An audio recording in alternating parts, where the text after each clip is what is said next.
Fish on. Good Lord, it has been a frustrating morning. Yep, fish. Now we're cooking with peanut oil.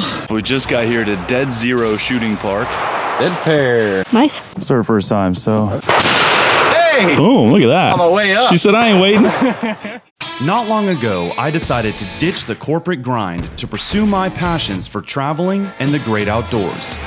So I sold everything, moved into a trailer full time, and now I'm fishing my way across the entire country. There we go. Fish on. Look at that! You're watching Field Trips with Robert Field. That was insane! That's creepy. Do you mind? That's so creepy. All right, so we just got to Lake Chickamauga near Chattanooga, Tennessee. I hate everything about that.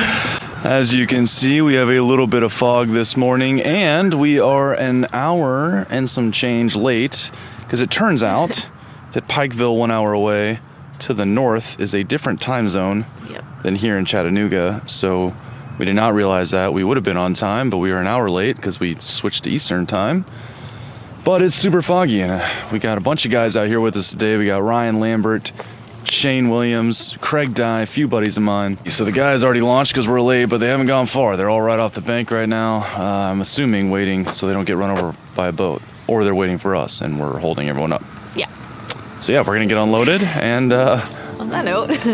yeah, get out there.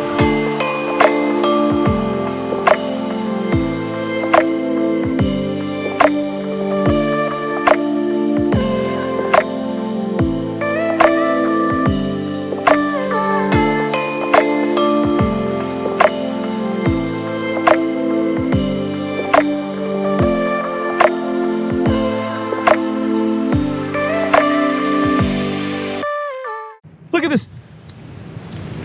There's bass coming out and chasing these fish. I just watched him. It was a decent one. They're hiding in this grass and they're coming out chasing these little bait fish. I think maybe I need a smaller paddle tail. The bait's pretty small. That was cool. He came right out of that grass out of nowhere and chased that bait 3 feet off my boat.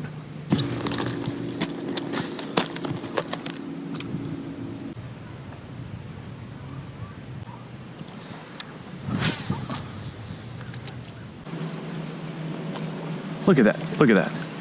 Look at that. Oh, I just ran this right through it. And they wait. They don't want this? What do you want?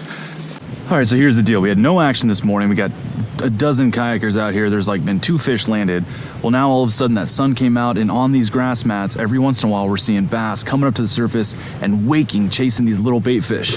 Now I've thrown a little Weston swim bait, I've thrown topwater, a little spinner bait, a bigger swim bait, I've thrown all kinds of stuff, nothing's hitting it. So I'm gonna go to kind of the trusty, weightless, weedless fluke. So I'm gonna throw this, work it pretty fast on top of the grass, along the edges of the grass, see if I can't get one to commit on this. I mean, they're chewing aggressively, we just can't figure out what pattern, what to put in front of them. I mean, I tried matching the hatch. That Weston bait fish looks just like these bait fish, but they're not feeling the paddle tail straight retrieve. So I'm gonna try the fluke, a little more erratic action, see if that gets it done. Jamie's throwing a spinner bait, so hopefully one of us can hook up. Look, there they are. Yeah, I'm gonna go over there. Got nervous bait right in front of me. Just the erratic twitches. Make that look like an injured bait fish in a school of bait fish. Makes it look like an easy meal where these fish are hunting, and it should result in a strike. Yep, fish on. There we go. Oh, good one. Nice, nice. Good fish. Good fish on the fluke.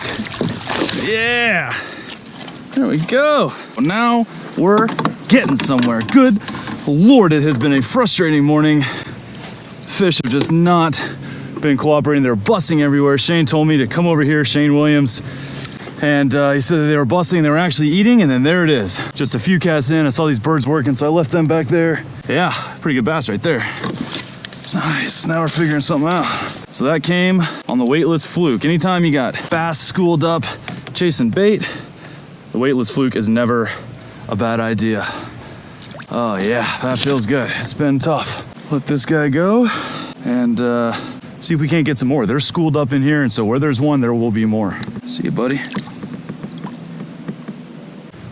See if we can't replicate that strategy here a little bit. This weightless fluke. So I mean, basically just let it go out. I like it weightless. I don't like it with weight on it. Let it sink down a little bit, and then just kind of erratic pops. Got bait busting up here. Birds working.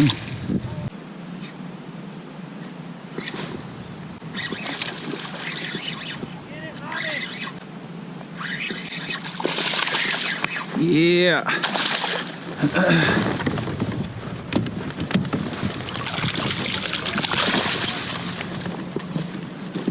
Nice. We are on to something now. Jamie just got her first fish here in Tennessee.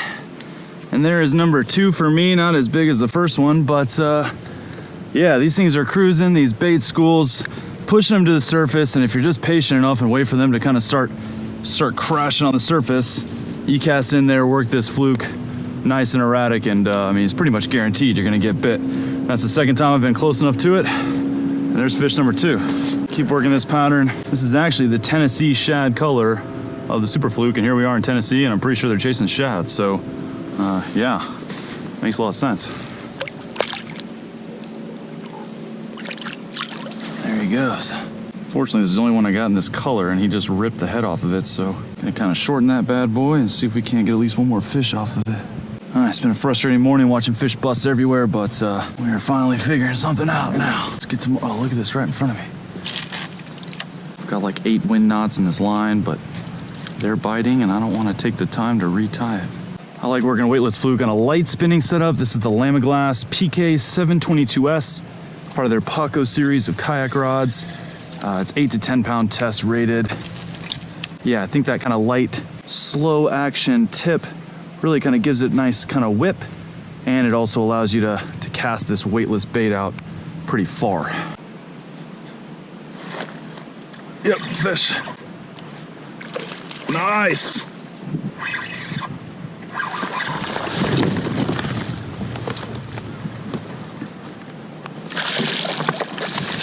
Nice, there we go. Now we're cooking with peanut oil. There's number 3. They're all decent fish, no monsters, but it's consistent, but at the same time, I mean, it's not on fire. These guys were telling me stories of, they were just, you know, going crazy, blitzing schools of 30 bass a second ago. I mean, we're not seeing that now. But if you pay close attention, you can usually see, it looks almost like light rain on the top of the surface of the water, and that's these bait schools. And even though these guys aren't aggressively busting them to the surface anymore, if you can find those bait schools, work the fluke through them, pretty consistently I'm getting bit. And there's another decent little bass right there. Nice chunky fish. You can tell they have just been gorging on whatever kind of bait this is. Looks like little shad, but I'm not positive. Submit this guy on the Fish Brain app, my first time fishing Lake Chickamauga here. And we'll let this gal on her way. But I mean, just look at the belly. You can tell these fish are just annihilating this bait. The bait is everywhere. There must have been some kind of spawn recently, because I've never seen a lake with this much bait in it. I mean, it's literally everywhere. And if you can find the bait, even if the fish aren't being active, you will find the fish. They are underneath, around the schools, lurking, waiting for some stupid fish to swim by. In this case, it happened to be my fluke. There you go. So basically, if I'm ever seeing bass busting on schools of bait, I've got 2 go-tos. One of those that I love to have tied on is the Wacky Senko. I know you guys, if you watch my show, you have heard me talk about it. I love the Wacky Senko. If you see a big bust, a lot of times if you pitch a Wacky Senko right where that happened, the fish will have injured a bait fish. He'll circle back around looking for that dead, injured, stunned bait fish, see the Senko and drop and grab it. But if not, the weightless fluke twitched erratically through schools of bait almost always works on feeding bass. And it is working today. After a morning of no fish, we figured out a pattern, and there's number 3.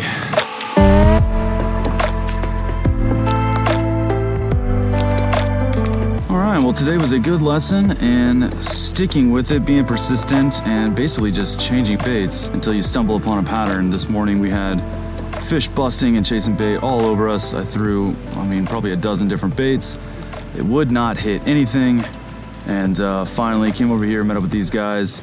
Basically the same exact activity, but started throwing the fluke, and sure enough, started hooking fish. So that's basically bass fishing in a nutshell. Keep switching baits till you figure out a pattern, figure out what these fish want. Today it was extremely specific. The baits were all this big. I threw that big a paddle tail and they would not hit it. They wanted that erratic action of the fluke. Ended up getting 5 fish to the boat. Kind of salvaged the day here in the afternoon. So Lake Chickamauga, this place is legendary right here outside of Chattanooga, Tennessee. I definitely want to come back and fish it again. All right, so we had an absolute blast fishing on Lake Chickamauga down near Chattanooga, Tennessee. Jamie got her first fish in Tennessee, so that was fun. But we've been staying here at Mountain Glen RV Park in Pikeville, Tennessee. We are on top of some mountain. It is absolutely beautiful. There is a pond right here on the property. Jamie's been digging the bathrooms. Oh yeah, great showers. Yeah, nicest bathroom facilities we've seen yet. When we first got here, the trees were all like on fire, bright red leaves. Winter has begun to set in. They are now dead. We had our water filter burst from the freeze last night. It has been getting into the 20s, so we are working our way south as fast as we can, but we're gonna do a little something different now. We're gonna go do a little skeet shooting, which you say you've never done, right? Right. Yeah. Yeah. Have you ever shot a shotgun? I don't know. Yeah, so new experience for Jamie. We're gonna go shoot some skeet. We're kind of trying to do something that feels in the theme of each state, and Tennessee's big for hunting, big for shooting. So yeah, we just got the truck loaded up, so we're gonna go do a little pew-pewing. Yeah. Pew-pew sesh. So I don't know if you can hear those gunshots, but we just got here to Dead Zero Shooting Park. Matt is gonna be our guide for today. We're gonna go shoot some clays. He's got a couple of beautiful shotguns he's gonna let us use. Actually, one of the owner's shotguns, Justin, who we talked to before we came here. But yeah, this place is incredible. Like I said, Disney World for shooting. Yeah, just a huge property. And they've got everything from a 1,000-yard rifle range, several different clay courses, almost like a golf course for shooting clays. They got a pistol range, all kinds of stuff. This place is awesome. We're gonna have some fun today. Hey, Matt. Yeah. Hey, man. How you doing? Hi, Jamie. Good to meet you. Nice to Rob. meet you. Good to meet you. Good to meet you, man. Well, you guys ready for a fun, exciting day? Yeah. We have 2 sporting clay courses. All right, there's a beginner and then an advanced course. We'll probably do this one and we can skip throughout stations and just kind of get the whole, we'll just skip in between and do a few of them. That way we have enough time for the rifle pistol. Yeah. We'll hit the black course and do that. Sweet, man. Cool. All right. Awesome. Hey guys! How's it going?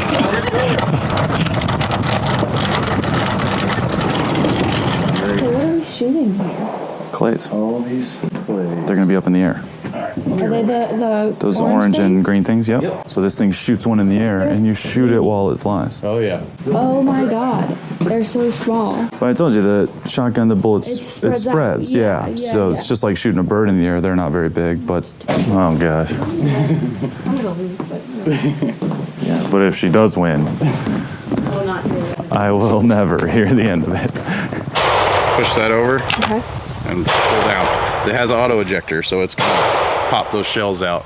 Okay. So when you open it, be careful, don't place it towards your face. right. These are the bullets right here. Yes, these are your call 'em shells. shells. So are these like these little things? That's These full are of the beaded BBs. Yep. things? Okay. So your 7.5 is your shot size, and 1 ounce. Okay. And they're 1,200 feet per second, so they're not gonna rock your socks, so you'll be all right. Okay. Just keep finger out of the trigger well. All right, and you're gonna watch the clay come out of the machine, Okay. and then swing over to it. Okay. You want that pretty tight up against Now do I push up this against up? your Yep, push it forward. All right, and then just tell me when. I'm gonna. I'm probably not even gonna fire it the first time. All right. How many acres is he out here then? 254. 254 acres. So I kind of even start moving a little bit before I say pull, and then when I see it come into frame, I try to stay right in front of it, and then pull when I feel like I'm aiming a couple feet in front of it. All right, pull. Dead pair. Nice. You're up, slugger. It's our first time, so.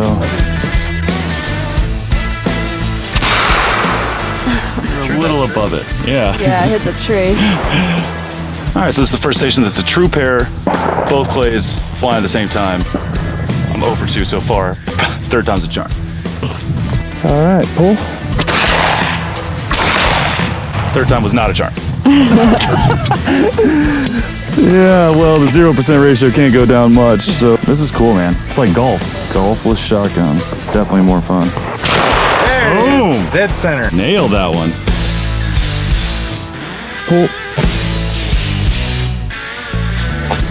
That one's pretty easy. A is tough. Came out of nowhere. It's much easier that way. Yeah. Pull. Nice. And it's not dropping, because when it drops, it'll trick you again. Hey! Boom, look at that. On the way up. She said, I ain't waiting. All right, right above it. This is like on the exam in college when like the answer seems too easy and you're like, something tricky about this. All right, pull. Did I hit the first one? Nope. That is tough. That's okay. It's okay. Now I'm ready. Nailed that one. Nice. I met you, Jamie. I never would have guessed that you'd be this jacked up about guns. I like shooting guns.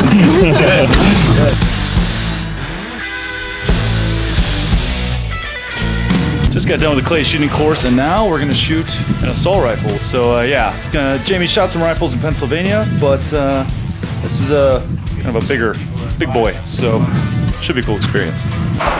Take your thumb here, flick it off safe. Yep, there you go. And you got it. Nice. Yeah, dude. I'm good at this. Careful with your finger on the trigger. It'll shoot again. All right, so Jamie killed it. I think she missed one shot out of 30.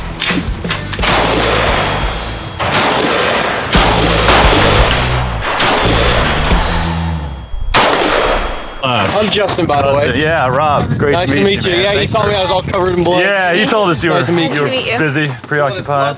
Yeah. All right, guys. Well, super fun day here at Dead Zero. Dude, Matt, thank you, man. No problem. No, thanks for taking the time. And yeah, I think Jamie had fun. We're already talking about coming back. So if you guys enjoy any kind of shooting or want to try some shooting, this is the place to come. This is a destination worth traveling to. Everything from shooting clay and skeet to rifle range, archery range, pistol range, you name it. Justin and Matt here, they've just been incredible, just such nice people. And it's beautiful country, and you can stay at Mountain Glen RV Park where we're staying. It's only about 18 minutes down the road.